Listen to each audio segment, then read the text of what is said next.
Fala aí galera do YouTube, beleza? Aqui quem está falando é Leonardo Silva e hoje com outro tutorial de como instalar o custo zero em todo tipo de loja no GTA San Andreas, tá bom? Esse mod é legal porque todo tipo de coisa que você vai comprar no GTA San Andreas, o custo é zero, não precisa gastar nada, é zero. Então vamos começar a videoaula. Primeiro você vai nesse site aqui, ó,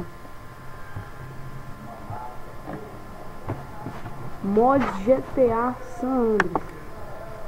Olha, como você vê, tá aqui, ó, mod, tudo de graça. Você faz o download aí, mas não se preocupe que eu vou estar disponibilizando na descrição do vídeo, certo? Aí vamos lá.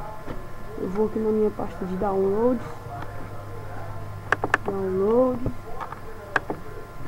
Aqui, ó, mod tudo de graça. Aí você pega esse shopping data aqui, vou extrair para de trabalho, porque vai ficar melhor para mim trabalhar. Certo? Tá na área de trabalho. Pronto, tá aqui. Agora é tão simples que você só vai aqui, ó, e disco local C, arquivos de programas. Deixa eu ver aqui, ó, GTA. Aí você caça a pasta data, deixa eu ver, a minha tá aqui, ó, data. Aí pronto, shopping data.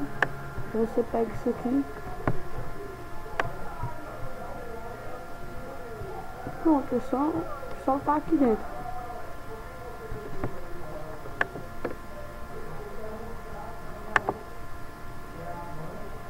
Pronto, só esperar o tempo certo pra jogar pra data. Pronto, tá aqui, ó, shopping data. Pronto, galera, foi só isso a videoaula de hoje. Espero que vocês tenham gostado e fui!